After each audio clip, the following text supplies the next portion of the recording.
A monthly social where attendees all have one thing in common: ADHD, a condition which, if left undiagnosed and unsupported, can cause untold problems. I went through huge cycles of depression, burnout, experienced suicidal thoughts.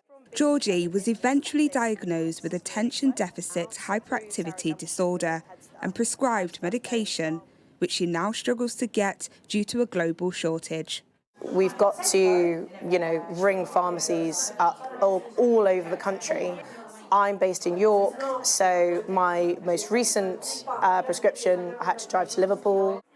ADHD UK estimates around 2.6 million people throughout the UK live with the condition, with prescriptions for medication doubling in the last 5 years alone.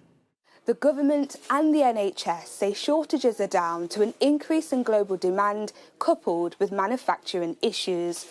They also said that the problems will likely be solved by the end of this year.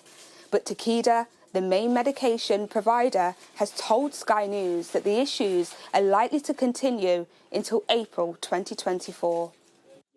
News that comes as no surprise to experts in the field who say the UK is struggling to compete on the world stage.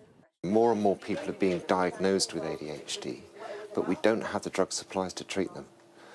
The drugs, the amphetamines, they're controlled substances. They're addictive for some people, so there are a lot of regulations about who can make them. It's very hard to get these licenses.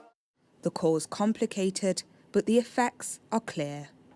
According to ADHD UK, 97% of people taking medication have been impacted by the shortage. 44% of people who usually take the medication are concerned they may lose their job.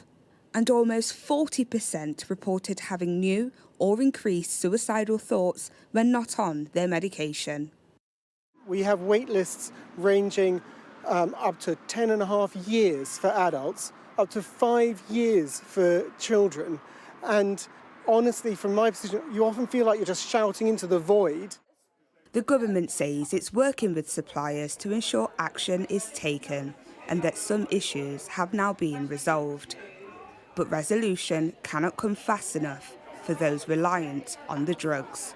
Siobhan Freeman-Powell, Sky News.